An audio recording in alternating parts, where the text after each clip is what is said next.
What is NATO and why are the world's most powerful leaders suddenly so worried about it? Well, NATO stands for the North Atlantic Treaty Organization.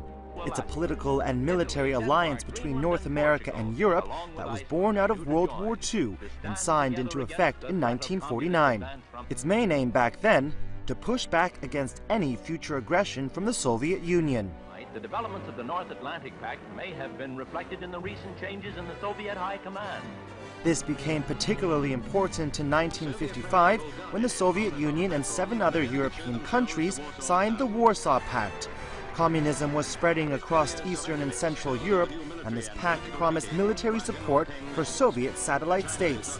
There were 12 original NATO member countries. Today, there are 28. 7 of those are former Warsaw Pact countries. Each member of NATO has an equal say in discussions and decisions. One of the most important principles of the NATO treaty is Article 5.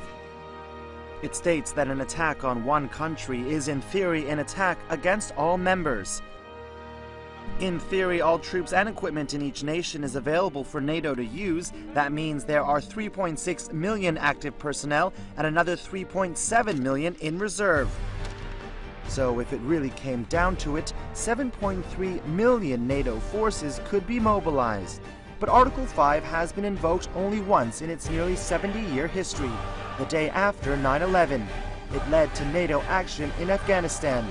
Collectively, NATO member states account for most of the globe's military spending, just under $1 trillion. In 2006, all 28 member states agreed to spend 2% of their GDP for the alliance's defense spending. But in fact, in reality, that target is rarely met. In 2015, the median spend was just 1.18%. The United States spent a whopping 3.7%. That means that America accounted for some 70% of the alliance's total defense spending. And it is only one of 5 countries to spend more than 2%. NATO admits the funding imbalance has been an issue since the start of the alliance and that it does cause friction. During his presidential election campaign, Donald Trump threatened to pull out of the treaty, calling it, quote, obsolete. He also said the U.S. would only help countries that paid their fair share. Because we're protecting these countries. We have the seal of the United States in these countries.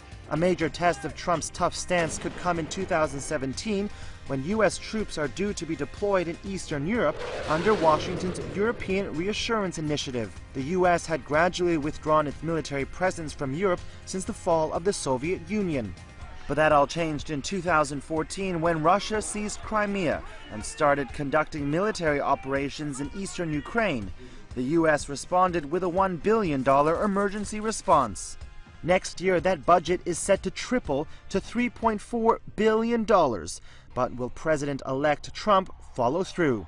We'll have to wait and see. Phil Hahn, CNBC, London.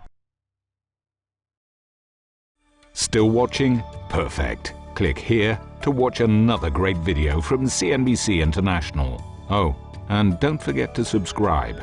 Thanks for watching.